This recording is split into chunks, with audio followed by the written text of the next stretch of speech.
Telugu media సర్కిల్స్‌లో కొన్ని ఆశ్చర్యకరమైన వార్తలు సర్క్యులేట్ అవుతూ ఉన్నాయి. దాని వెనక ఉన్నటువంటి నిజాలేంటి అన్న సంగతి నాకు తెలియదు గానీ, బట్ ఆ వార్తలైతే కాసింత ఆశ్చర్యంగా అనిపించాయి. ఆ వార్తల సారాంశం ఏంటి? 2029 ఎన్నికల కోసం మళ్ళీ జగన్మోహన్ రెడ్డి గారు, ప్రశాంత్ కిషోర్ వీళ్ళిద్దరూ కలిసి పని చేయబోతున్నారు అని. దీనికోసం ఢిల్లీలో ఒక నేత చొరవ తీసుకుంటూ ఉన్నారు అని. అన్నీ అనుకున్నట్లు జరిగితే ఈ జులైకి వైఎస్ఆర్ కాంగ్రెస్ పార్టీ ప్లీనరీ సమావేశంలోనే ఈ మేరకు నిర్ణయం వెలువడబోతుంది అన్నది ఆ వార్తల సారాంశం. అయితే ఇక్కడ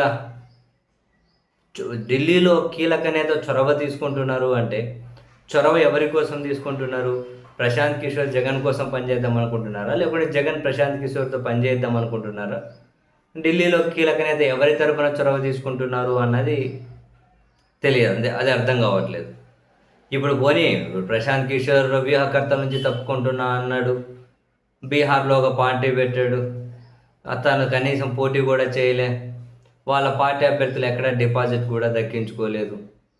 ఇప్పుడు అంటే ఏం దిక్కు తెలియకుండా ఏడో ఓ సర్కిల్లో నిలబడ్డట్టున్నారు ఎటు వెళ్ళాలి అని. ఇప్పుడు నిజంగానే వైఎస్ఆర్ కాంగ్రెస్ పార్టీ ఆయనను వ్యూహకర్తగా నియమించుకోవాల్సిన అవసరం ఉందా? ఉంటే ఒకవేళ అది ఎంతవరకు ఫలితాన్ని ఇస్తుంది అన్నది తెలియదు. అసలు ఈవెన్ ఆ మేరకు చర్చలు జరుగుతూ ఉన్నాయా? ఈ మీడియా సర్కిల్స్లో సర్క్యులేట్ అవుతున్నటువంటి వార్త ఎంతవరకు నిజం? 2019లో పనిచేశారు. 2024లో మళ్ళీ ప్రశాంత్ కిషోర్ 19లో జగన్ కోసం పనిచేసి వైసీపీ కోసం, 24లో మళ్ళీ టీడీపీ కోసం పనిచేశారు. సరే, 19లో జగన్ సీఎం కావాలి అని జనాలందరూ నిర్ణయం తీసుకున్నారు. జగన్ అభిమానించి ఆ శ్రేణులు, ఆ సోషల్ మీడియా కూడా బ్రహ్మాండంగా పనిచేసింది. అల్టిమేట్గా మార్కెటింగ్ స్ట్రాటజీస్ తెలిసినటువంటి ప్రశాంత్ కిషోర్ దానన్నింటినీ తన అకౌంట్లో వేసుకొని మంచిగా క్యాష్ కన్వర్షన్ చేసుకొని తన్నుకొని వెళ్ళిపోయాడు అని చాలామంది వైసీపీ వాళ్ళు కూడా చెబుతూ ఉంటారు. మరి ఇప్పుడు నిజంగానే ప్రశాంత్ కిషోర్ మరోసారి ఆంధ్రప్రదేశ్కి వచ్చి జగన్మోహన్ రెడ్డి గారికి పనిచేస్తే మరి దాన్ని ఆ క్యాడర్, ఆ శ్రేణులు కూడా పాజిటివ్గా తీసుకుంటారా?